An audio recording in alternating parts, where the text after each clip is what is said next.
ตามรับชมอยู่ทางบ้านก็อย่าลืมนะถือว่าเป็นกำลังคิดกำลังใจให้กับน้องนางสาวเฮาทั้ง12น้องในชุดนี้ก็มี6น้องนะครับพวมกะเกี่ยมกำลังที่ขึ้นเวทีและได้เราได้ชนะกีก็นำมารายการประกวดนางสาวรังสิงกำหัวอีซึ่งมือยัดดาชนะทีกบาร์ของการประกวดนางสาวรังสิงด่ามือสกีก็น้องอายงมาแต่เหียวีลุยดิมงนสิงไก่ร่วมสมอันกำลังไปเยี่ยมยาจรนางสาวรังสิงด่ามือสกีเจ้าขอเสียงตบมือดังๆต้อนรับพบน้องนางสาวเฮากำลังขึ้นเวทีในตอนนี้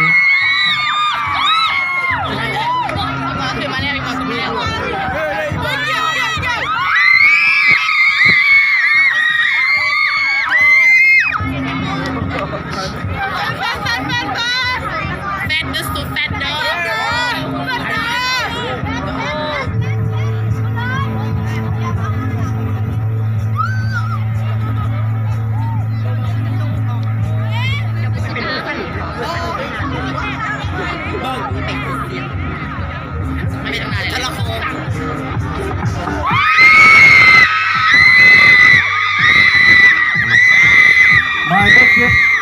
นางมนคำศรีไลอายุ15ปีมาจากมอสอแขวงสัดส่วน160 30 94 35และหมายเลข7ซึ่งเมื่อแถมน้องคำที่วิไลอายุ15ปีเรดามอโซแขวงสัดส่วน160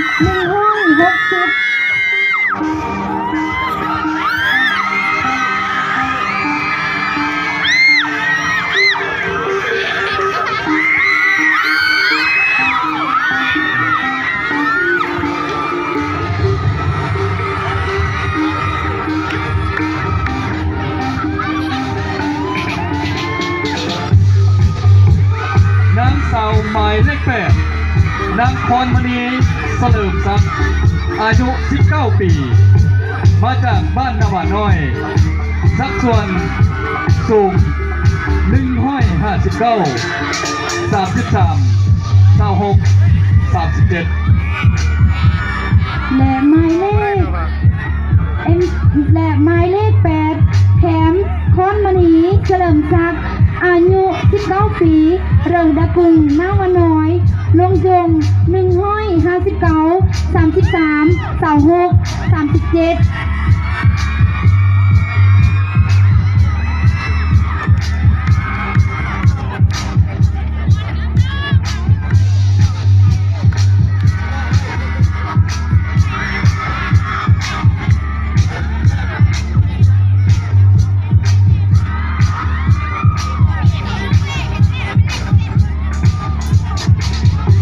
หมายเลข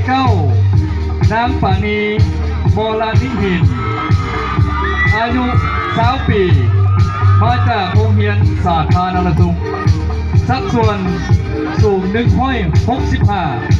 32 26 36และหมายเลข9ซึ่งเมื่อแหมปานีโมลานิหินอายุ20ปีเริงดาห้องเรียนสาธารณสุขล่วงจง165 32 26 36หมายเลข10นางสาวดวงมาลาไสยสันอายุ15ปีมาจากมอสอแขวงสัดส่วนสูง161 34 28 36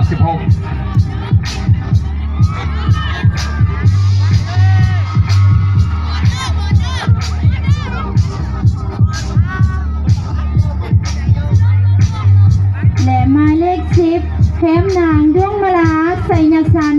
อายุ15ปีเรือดามอโซแขวงหลวงจง161 34 28 36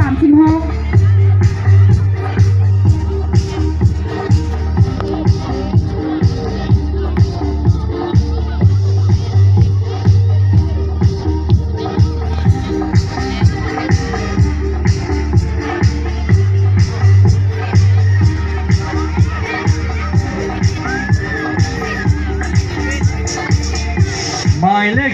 11 นางใจเพชรไซนคร อายุ24 ปี มาจากแผนกการเงิน สัดส่วนสูง167 34 28 37 และหมายเลข 11 แถมนางใจเพชรไซนคร อายุ24 ปีเริ่มดาบแผนกการเงินส่งประกวดจากหารฆาตกรรมเสริมเผากมุหารกมุบุญเลอะล้วงยง161จุดหา34 38จุดหา37จุดหา